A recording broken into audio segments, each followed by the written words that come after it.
Today we are going to talk about infinite ladder problem. हमारे पास एक infinite ladder दिया हुआ है और इसका हमें इक्विवेलेंट रेजिस्टेंस निकालना है अक्रॉस ए बी। तो इस तरह के प्रॉब्लम को हम किस तरह से सॉल्व करेंगे इनफाइनाइट लैडर के प्रॉब्लम को। We are going to talk about it through a problem. एक प्रॉब्लम के थ्रू हम इसके अप्रोच को समझने की कोशिश करते हैं। मान लीजिए ए बी के अक्रॉस इक्विवेलेंट रेजिस्टेंस इस लैडर का है x। Let's say R equivalent is x across A B. देखिए, इस लैडर को देख के आपको एक चीज़ ढूंढना चाहिए। इस लैडर में आपको एक चीज़ नोटिस करनी चाहिए कि एक स्मॉल पार्ट रिपीट किया जा रहा है यहाँ पर इस लैडर में। Something is being repeated in the ladder. A small part is being repeated in this infinite ladder. वो पार्ट क्या है स्मॉल पार्ट? तो देखिए, इस केस में इस क्वेश्चन के अकॉर्डिंग ये पार्ट रिपीट हो रहा है।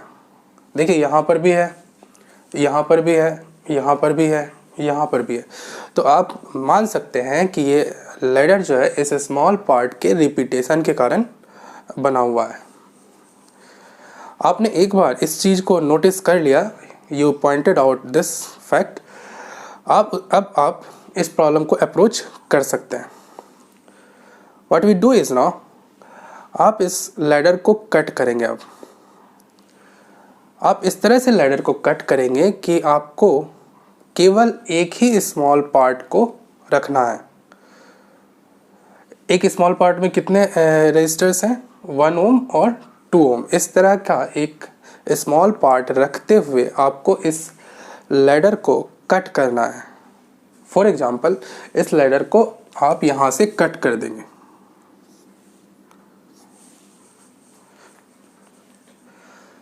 देखिए, इस तरह से कट करने के बाद इस लैडर में 2 पार्ट बचेंगे।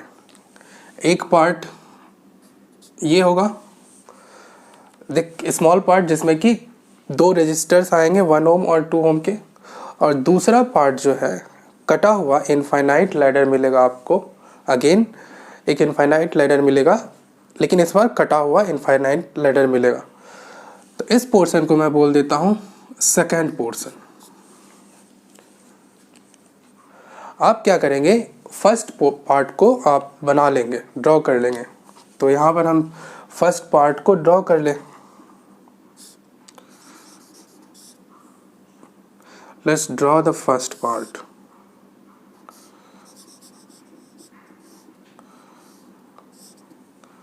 This is 1 ohm and this is 2 ohm. This point is A, this end is A, this is B, this is C and this is D.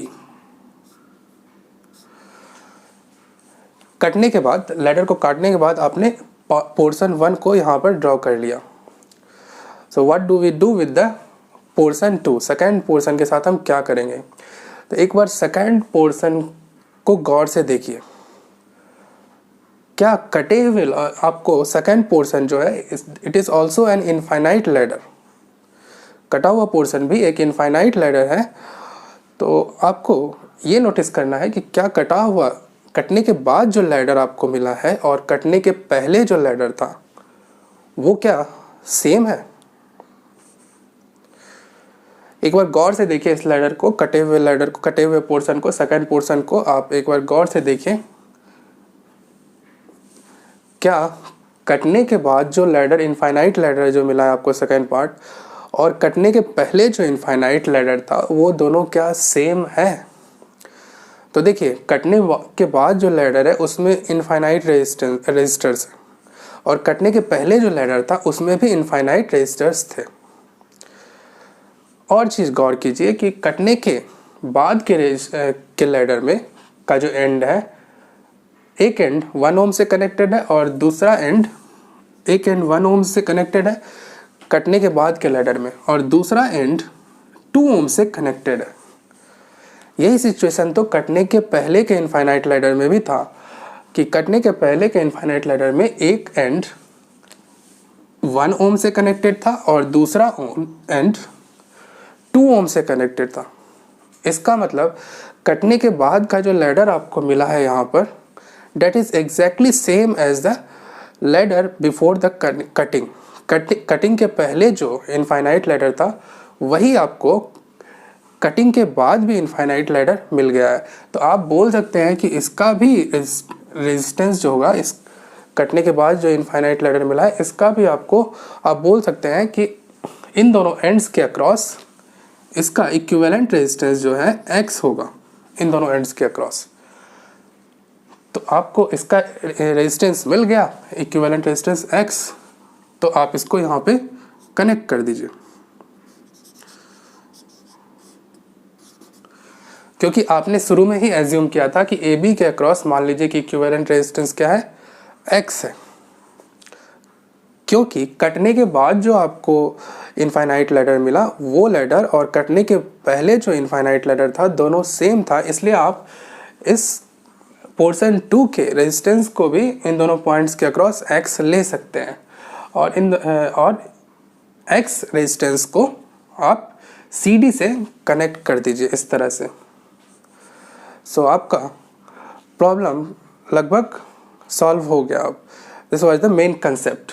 तो देखिए अब हम इसका इक्विवेलेंट रेजिस्टेंस लिखते हैं इस पूरे नेटवर्क का। तो देखिए यहाँ पर ये दोनों पैरेलल में, और पैरेलल में रेजिस्टेंसेस होते हैं, इक्विवेलेंट रेजिस्टेंस होते हैं, इन दोनों का रेजिस्टेंस होगा। दो रेजिस्टेंस अगर पैरेलल में होते हैं तो इक्विवेलेंट रेजिस्टेंस होता है R1 R2 bye R1 plus R2। तो ये दोनों क्या है, पैरेलल में, तो इन दोनों का इक्विवेलेंट हो जाएगा 2 into x upon 2 plus x. देखिए इन दोनों का इक्विवेलेंट 1 ओम के साथ सीरीज में है। This plus 1, this should be equals to the equivalent resistance of the whole ladder. तो इसका वैल्यू होना चाहिए x के बराबर। तो अब आप इसको सॉल्व कर लें, इसको सॉल्व कर सकते हैं आप। This equals to 2x plus 2 plus x upon 2 plus x. Cross multiplication कर लीजिए। 2x plus x square equals to 3x plus 2। यहाँ से आपको मिल जाएगा x square minus x minus 2 equals to 0। यहाँ पर इसको आप और सिंप्लीफाई करके लिख सकते हैं x square minus 2x plus x, minus x को आप लिख सकते हैं minus 2x plus x, minus 2 equals to 0। इसमें यहाँ पे x कॉमन ले लें, x minus 2 plus 1 into x minus 2 equals to 0। यहाँ से मिल जाएगा आपको x minus 2 into x plus 1 equals to 0। x equals to either 2 और x इक्वल्स टू माइनस 1। देखिए रेजिस्टेंस तो माइनस नेगेटिव हो नहीं सकता है, इसलिए हम इस वैल्यू को लेंगे। तो इक्विवेलेंट रेजिस्टेंस यहाँ पर इस केस में आपको मिल जाएगा 2 ओम अक्रॉस AB। तो इस तरह से आप प्रॉब्लम को अप्रोच करेंगे, इनफाइनाइट लैडर के प्रॉब्लम को।